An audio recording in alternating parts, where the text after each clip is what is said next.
장수사과, 농약사과, 오리지널 농약사과, 고독성 농약사과, 자연이 오염되니 인간도 오염되고 벌들도 죽어간다. 안녕하세요, 갑골의 덕천입니다. 와, 춥습니다. 오, 그래도 땅벌은 와요. 현재 온도가 영상 5도죠? 5도? 5.5도. 영상 5.5도. 해는 아직 떠 있는 걸로. 네, 말벌도 여기 한 마리 들어왔습니다. 여기 한 마리 들어왔고 저쪽에 한 마리 있죠.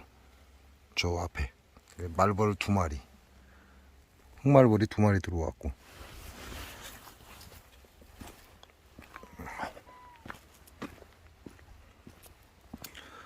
소문에는 벌 자체가 없어요.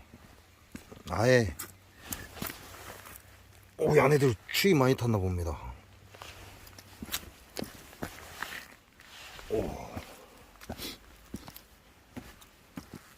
나와 있는 놈이 없네.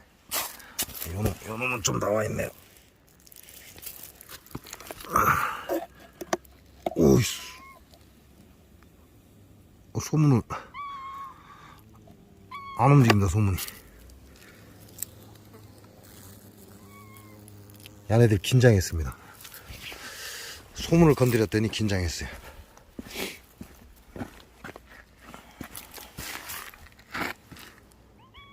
요건 진드기죠? 진드기가 앞에 있는 거는 지금 얘네들 벌이 다시 태어났다 그런 얘기인 것 같아요. 그죠?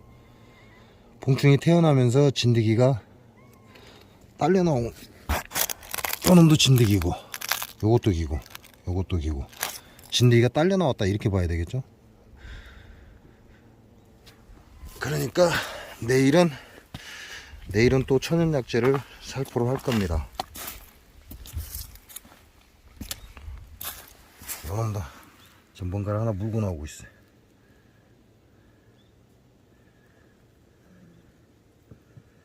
얘네들 물고 나와도 날이 추워서 밖으로 못 가지고 나가거든요.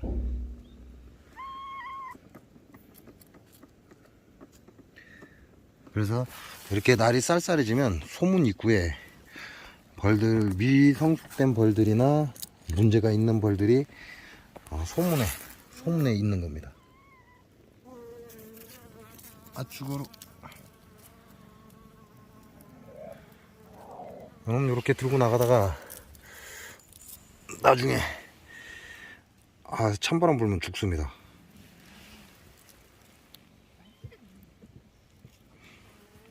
이게 밖으로 돌아다니는 건 그다지 좋지 않다.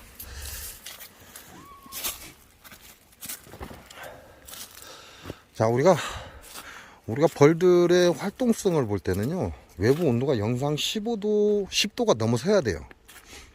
영상 10도가 넘어서야 벌들이 그나마 활동을 하고, 그 다음에 제일 중요한 건 바람입니다. 바람이 어떤 바람이 부느냐, 그래서 그 바람의 차이로 인해서 벌들이 활동을 하기도 하고 하지 않기도 하죠. 11월 달이라고 해서 벌이 활동을 안 하는 건 아닙니다. 12월 달도 활동을 합니다. 그 활동하는 이유가 풍입니다. 바람이 어떠한 기운을 가지고 들어왔냐, 여기에 따라서 벌이 활동하기도 하고 활동을 하지 않기도 하고 그럽니다. 지금처럼 태양 한수라는 기운을 갖고 들어오거나 양명조라는 기운을 갖고 들어와 버리면 벌들이 활동을 못 합니다. 추운 바람이다, 우리는 이렇게 얘기하죠. 옛날 어른들이 찬바람 들어온다 이렇게 얘기합니다. 그걸 태양 한수 또는 양명초 이렇게 표현을 합니다. 이게 습이 마르고 냉기, 이걸 양명초 이렇게 얘기하죠. 그리고 약간 습이 있으면서 습이 있다, 비가 내린다, 비가 내리고 난 뒤에 우리가 가을에는 온도가 떨어진다고 하잖아요. 이게 태양 한수라고 합니다. 이런 것처럼 벌들은 영상 10도, 외부 기온이 영상 10도 이하로 떨어져 버리면 활동을 중지해 버립니다. 내부에서 그런다고 해서 내부도 활동을 중지하지는 않습니다. 지네들이 산란하던 것들도 있고 또 낮 기온이 굉장히 높기 때문에 산란을 파내거나 이러지는 않아요. 벌들이 산란을 파내는 온도는 파내는 온도는 모르겠고요.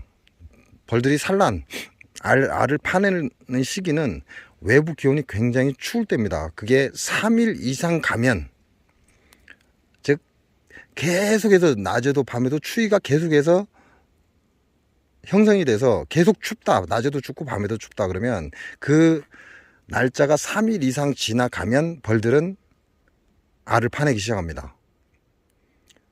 그래서 우리는 사만사온 이렇게 얘기하는데, 사만사온이라는 건 3일 동안 춥고 4일은 따뜻하다, 그래서 사만사온 이렇게 얘기합니다. 우리나라의 대표적인 날씨죠.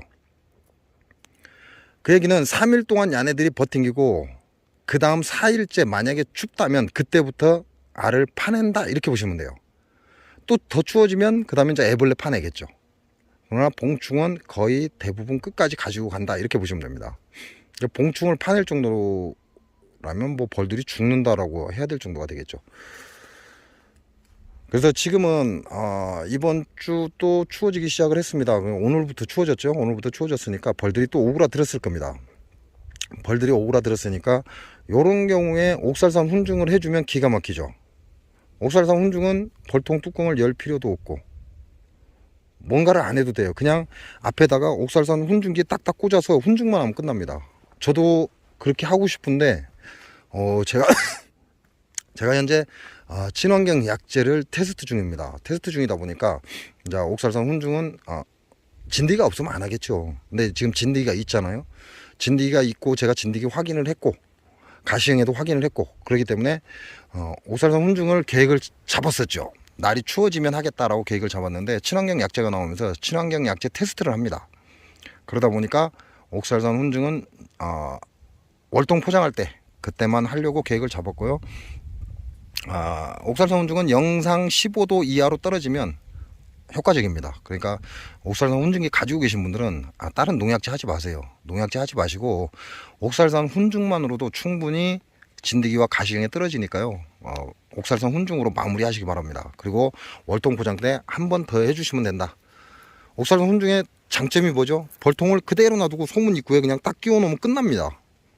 약 10초 정도, 8에서 10초 정도 기다려줬다가 빼내고 그 옆통으로 또 들어가고.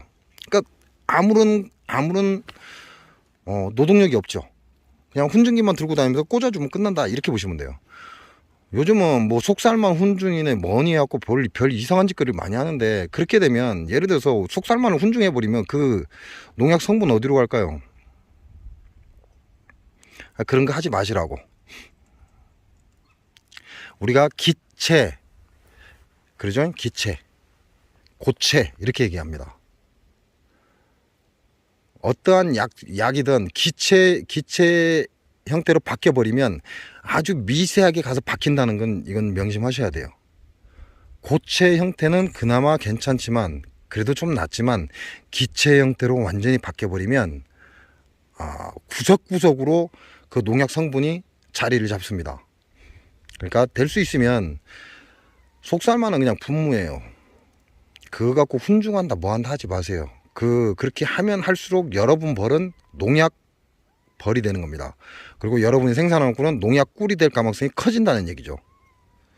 그렇게 하시고 훈증은 옥살산 훈증 요것만 하시고 개미산 하시면 되고, 친환경 약재는 내년 1월 정도에 출시될 예정이라고 합니다. 내년 1월 정도에 출시될 예정이라고 하니까 참고하시고요.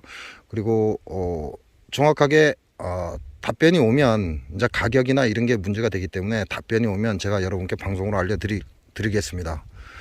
그리고 저는 친환경 약재가 지금 다시 추가분이 왔기 때문에 내일 토요일 날 분무를 해서 또 야네들 진드기 가시형에 떨어지는 걸 확인하고, 그리고 일요일 날 확인을 여러분께 알려드리겠습니다. A4 용지를 다시 깔고 그렇게 해서 작업을 하도록 하겠습니다. 그리고 옥살산은 요번 클래스에는 안 하고 월동 포장 때 월동 포장 때만 할 계획입니다. 그러니까 친환경 약재가 없으신 분들은 지금 옥살산을 하기 가장 좋은 그런 시기다, 이렇게 생각하시고 옥살산 훈증 한 번씩 해주시기 바랍니다. 그리고 이 댓글에 옥살산 훈증을 하고 소문을 좀 닫으면 어떨까요? 라고 댓글이 올라왔는데 닫아도 상관은 없습니다. 근데 오래도록 지속적으로 닫아놓으면 안 되겠죠. 그냥 잠시 닫아놓는 것도 하나의 방법이긴 합니다. 그러나 굳이 그렇게까지 할 필요가 있을까라는 생각을 합니다. 옥살산은 기화가 돼서 가루 형태가 진드기에 딱 묻기만 하면 끝나거든요. 그리고 아무리 그게 옥살산이 우리가 훈증을 한다고 해서 이게 기체로 바뀌는 건 아닙니다. 완전한 기체로 바뀌는 것이 아니기 때문에 분자가 남아 있죠. 그래서 굳이 소문을 닫으면서 그 고생 하실 필요는 없지 않나, 이런 생각을 합니다. 굉장히 춥습니다. 내일 제가 친환경 약재가 지금 두 종류가 또 왔어요. 처음에 왔던 거, 그 다음에 그 추가분이 왔고, 그 다음에 약간 변형된 친환경 약재가 또 하나가 왔습니다. 그래서 내일 둘 다 테스트를 할 것이고, 내일도 마찬가지로 2번 두 번째 통, 2번 통하고 4번 통, 2번 통하고 4번 통에 각각 따로따로, 그리고 나머지는 그냥 한꺼번에 약재 처리를 할 겁니다. 친환경 약재 처리를 한꺼번에 할 것이고, 테스트만 2번하고 4번만 따로 해서 기존에 왔던 친환경 약재를 2번에 투여를 하고, 그 다음에 이번에 새로 바뀌어서 오는 친환경 약재를 4번에 투여를 해서 여러분이 알기 쉽게끔 그렇게 해서 방송을 하겠습니다.